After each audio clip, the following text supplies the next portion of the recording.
Selamat siang. Saya dengan Dr. Dian Pritasari, saya dari Klinik Clarissa Aesthetic Center. Sekarang kita mau bahas tentang tips aman facial di skincare pada saat pandemi. Tentunya teman-teman pada takut ya, kenapa kita facial pada saat, apalagi kita ketemu orang udah parno kayak gitu ya. Jadi ini kita kasih tips-tipsnya biar teman-teman gak takut nih pada saat teman-teman butuh facial, karena kadang-kadang kita kalau cuma pakai facial di rumah aja masih kurang nyaman. Misalnya kita harus butuh alat, jadi kayak contohnya alat untuk mengeluarkan komedo itu juga kita butuh kalau di rumah kadang kita nggak punya alatnya. Nah, kita juga harus datang ke klinik. Kemudian bagaimana untuk mencerahkan, kita juga butuh alat-alat seperti IPL ataupun laser dan segala macam teman-teman butuhin. Nah, itu teman-teman pada saat facial kita kasih tipsnya ya. Jadi yang pertama, tentukan sebuah klinik kecantikan itu apakah dia sudah melakukan protokol kesehatan ya. Jadi yang pertama, biasanya pada saat kita sebelum melakukan treatment di suatu klinik kecantikan, di depan kita sudah dicek dulu nih suhu tubuhnya. Apabila suhu tubuh kita di atas 37,3, biasanya kita disarankan untuk istirahat di rumah, karena itu juga selain membahayakan buat kita, juga membahayakan buat yang ada di klinik. Jadi seperti terapisnya ataupun dokternya ataupun customer service yang ada di depan. Jadi kalau suhu di atas 37,3, teman-teman saya sarankan untuk istirahat di rumah dulu. Kemudian yang kedua, sebelum masuk ke klinik, kita disarankan untuk cuci tangan dulu. Misalnya di depan sudah ada tempat cuci tangannya, kita bisa cuci tangan di depan. Tapi kalau enggak, kita bisa cuci tangan di dalam ya. Jadi di wastafel, kemudian dengan gerakan yang seperti yang sudah WHO ajarkan selama ini yang banyak di YouTube itu, biasanya gerakannya sekitar 20 detik di bawah aliran air. Nah, itu setelah itu kita baru boleh masuk. Kemudian selain itu kita juga lakukan reservasi. Jadi biasanya beberapa klinik kecantikan sudah melakukan reservasi, karena kalau tidak reservasi itu kita jadi akan ada waktu tunggu. Jadi kalau ada waktu tunggu, kita jadi berdesak-desakan dengan orang lain, itu kan juga cenderung nggak nyaman. Jadi lebih baik kita lakukan reservasi 1 hari sebelumnya minimal, ataupun beberapa klinik ada yang 2 hari atau 3 hari sebelumnya kita lakukan reservasi dulu, biar kita tahu, oh saya facial hari ini reservasi tanggal sekian di jam sekian. Jadi kita bisa langsung masuk tanpa harus antri ya. Jadi untuk mengurangi atau physical distancing dengan orang lain yang ada di klinik tersebut.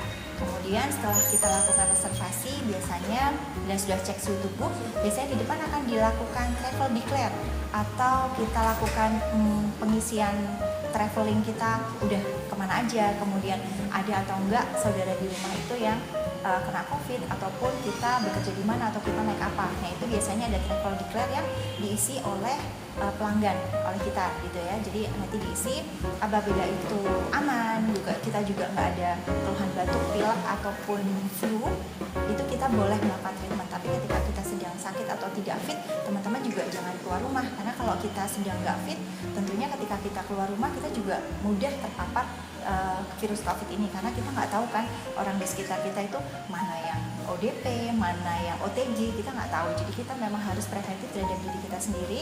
Ketika kita sedang nggak enak badan atau nggak fit, sebaiknya kita istirahat di rumah. Tapi ketika kita fit, kita tadi reservasi dulu.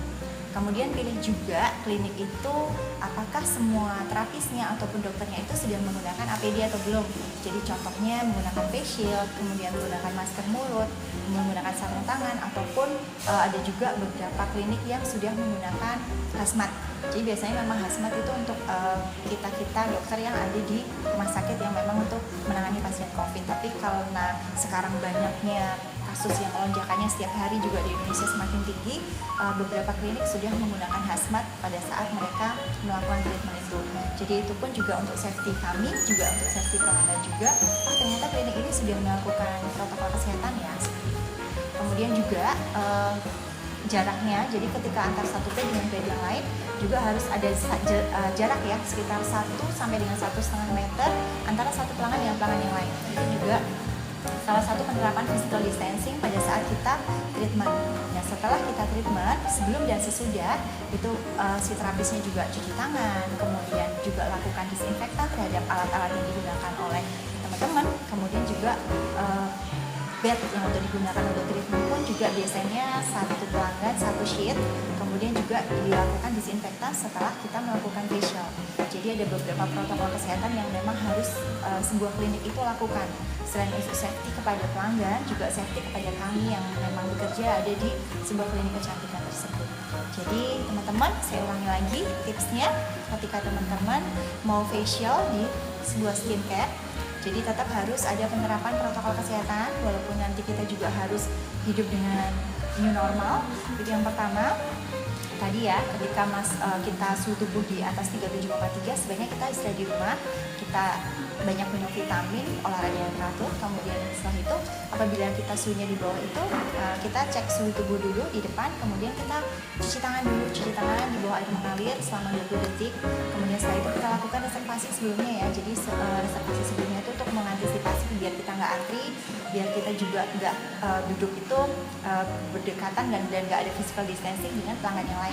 Setelah itu baru kita lakukan treatment dengan keamanan ya, keamanan protokolnya seperti alatnya sudah didisinfektan sebelum digunakan kita dan setelah digunakan kita.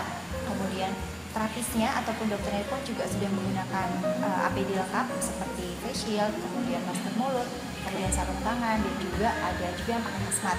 Kemudian setelah itu kita juga bednya pun juga dilihat apakah ada physical distancing antara satu pelanggan dengan pelanggan yang lain. Paling nggak jaraknya sekitar 1 dan 1,5 meter dengan pelanggan yang lain. Seperti itu. Dan setelah kita facial, keluar dari tempat facial, kita juga harus cuci tangan. Dan teman-teman juga ketika keluar rumah ataupun ke klinik kecantikan, tetap teman-teman gunakan masker mulut. Dan ketika facial aja masker mulutnya berdiri. Seperti itu. Semoga tips ini bermanfaat buat teman-teman dan teman-teman nggak takut lagi buat datang ke sebuah skincare, dan pastikan skincare yang teman-teman datangi itu sangat aman untuk teman-teman dan apakah sudah menerapkan protokol kesehatan seperti yang WHO sarankan. Terima kasih.